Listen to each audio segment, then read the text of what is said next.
Dublin, Ireland.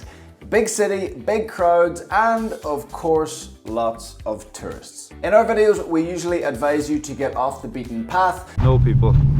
Welcome to Ireland. But in this video, we're going to try something a little bit different. Stick with us and by the end, you'll have seen some of the best of the city, learned a little bit of history, and know what tourist attractions are actually worth your time when visiting Ireland's capital city. We are Mark and Asya and you're watching Something to Remember. And you may have noticed we have a new family member. This is Lucas. He is our full-bred Maine Coon kitten and he's only 12 weeks old. Isn't he so cute? And we are trying to make him an adventure kitty. We're training him for harness and soon he will come to all the all the beautiful places in Ireland with us. We have been creating travel videos from all over Ireland and beyond.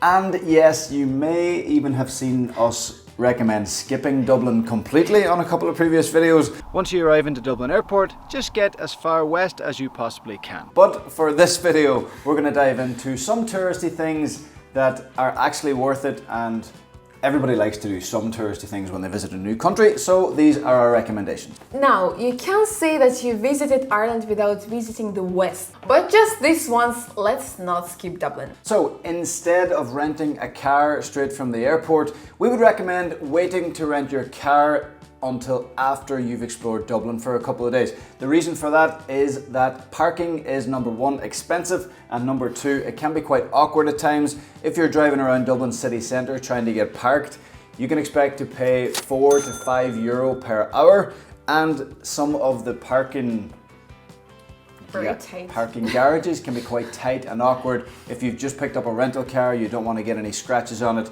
So we would recommend, if you arrive into the airport and you plan on spending a couple of days in the city, wait and use public transport. You can use the DART. There's the Lewis, which is like a tram, trainee kind of thing. And also Dublin Bus is pretty effective, and you can find all the information on that, on the routes, times, schedules, bus numbers, just by Googling it. So Google Maps. Google Maps, yeah. Wait a couple of days to rent your car, and then when you're planning on leaving Dublin, then rent your car and get out of the city. But the city center of Dublin is super walkable, especially if you book your accommodation in the center. We would recommend you to book Airbnbs. It's kind of on a more of a budget side instead of booking a hotel. And if it's a little bit out of the city, just make sure that it's connected to the city center by Lewis tram. Is it by Lewis? Tram, yeah. Hotels in Dublin are notoriously expensive, so if you're going to take one thing from this video, Airbnbs are a good option in Dublin. Of course, there are taxes in the city, but you can imagine, like, Dublin is one of the most expensive cities in Europe, so it won't be cheap. By the way, you might have noticed we've been quiet again on this channel for a wee while. That's because I actually picked up quite a bad shoulder injury, so driving was off limits, and we've been raising a newborn kitten, which took a lot of our time. But we're back now, and we are planning on creating more and more content about Ireland. I know we said that in the last video, but then life happened, so we're back now. Mark got his injury playing football, and not just soccer, Gaelic football.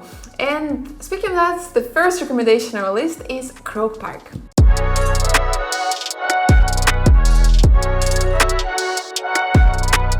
We're here about to do the stadium tour of Croke Park, which is the home of our national sport here in Ireland, the GAA. GAA is one of the biggest amateur sports in the world, and it is very unique to us here in Ireland, and we're very proud of it. So this is the home of it. It's an 82,500 seater stadium called Croke Park, and we're about to do the museum tour and go inside the stadium. You can also do a skyline tour, which takes you up along the top of the stand, and you can walk around and see the different sites of Dublin. I've already done it before. I'm excited to show Asya all about the GAA because it's a really important part of our culture here. In the communities and villages and towns around Ireland, the GAA is pretty much the biggest and most important thing that there is when you're growing up.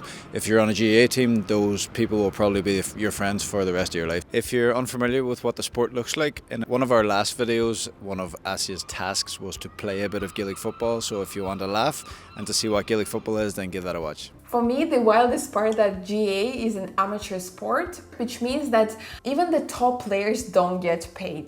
It's based on volunteers. Volunteers help organizing the games, like run the communities around each club. Like here they build the whole clubhouse, and they basically just do it for the pure love of the sport. During this tour they will not only talk about the history of GAA, but also about some powerful and tragic moments in Irish history. So definitely after this tour you will learn a bit more about Ireland. The GAA really is a unique part of our culture here in Ireland, and interestingly, the big games can actually be quite hard to get tickets for. You kind of have to go through your club for the really big games. But if you are in Dublin around the All-Ireland quarterfinals or semi-finals, the chances are you could buy a ticket on Ticketmaster. So if you're in the city and you hear of a game being on and there's tickets going for either the football or the hurling, go.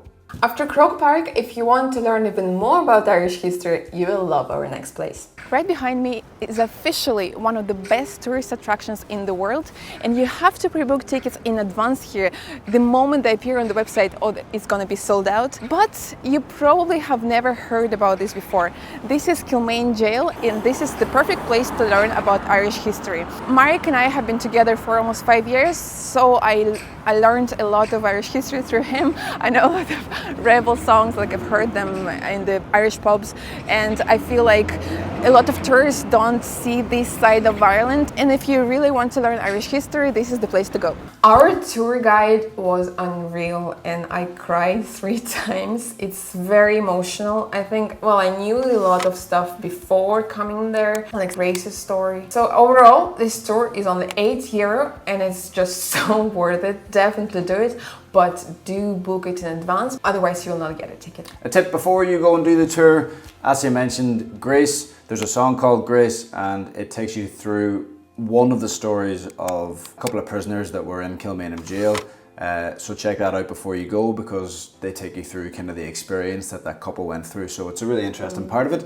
Next up are definitely 2 of the biggest touristy things you can do in Dublin. The first one is the Guinness Storehouse, and number 2 is the Jameson Distillery. No way anybody clicked on this video and didn't expect to hear us talk about the Guinness Storehouse, so here we go. As I said, they sound really touristy, and they are, but both tours are modern, interactive, and genuinely just a good time.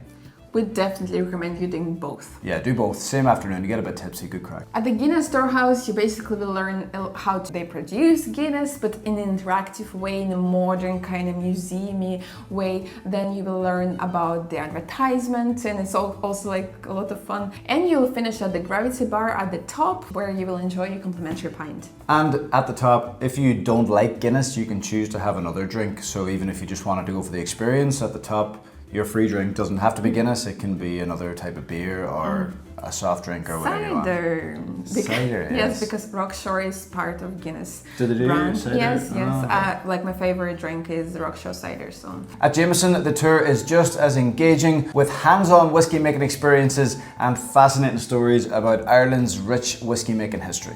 It also includes a couple of complimentary drinks. You get a couple of wee testers and you get a cocktail at the end. So if you've just come from the Guinness Storehouse, you'll be in good form after doing the Jameson Distillery tour. The difference in the Jameson tour and the likes of the Bushmills, or we were on the one on Achill Island as well, the Jameson Distillery tour is quite modern and interactive, whereas the Bushmills tour was kind of more raw and authentic. So the Bushmills one is up on the Causeway Coast. If you can do both, don't think, oh, I've already done an Irish whiskey tour.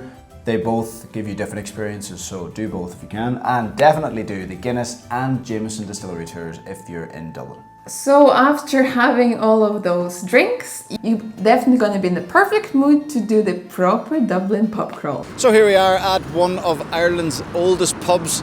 In fact, it claims to be the oldest pub in Ireland, but Sean's Bar in Athlone also claims to have that title. Apparently this is the oldest building that has had a bar in Ireland, but Sean's Bar is actually the oldest that has been a pub for the longest, so that's that part of the story. So we just popped in for some bar food. Honestly, probably a 10 out of 10 experience. It's such a cool pub. We didn't have a pint because we were starving, so we just nipped in. We chose to go for the traditional brazen stew, and it was absolutely delicious. I've had stew a couple other places in Dublin, but that's definitely the best. So if you're in the area, the Brazen Head, don't miss it.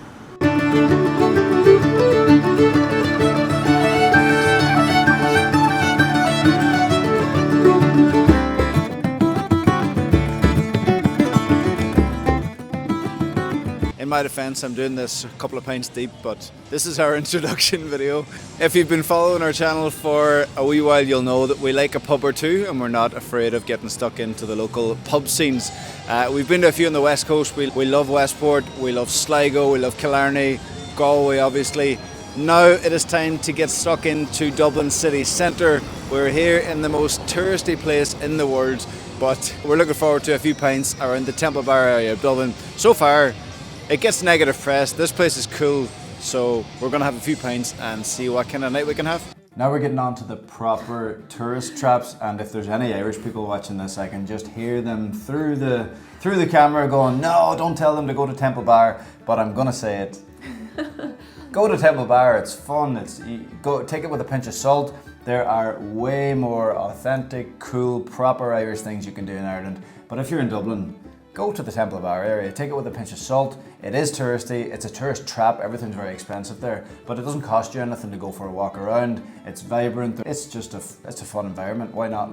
And I know there are Irish people judging me here going, this fella's telling people to go to Temple Bar.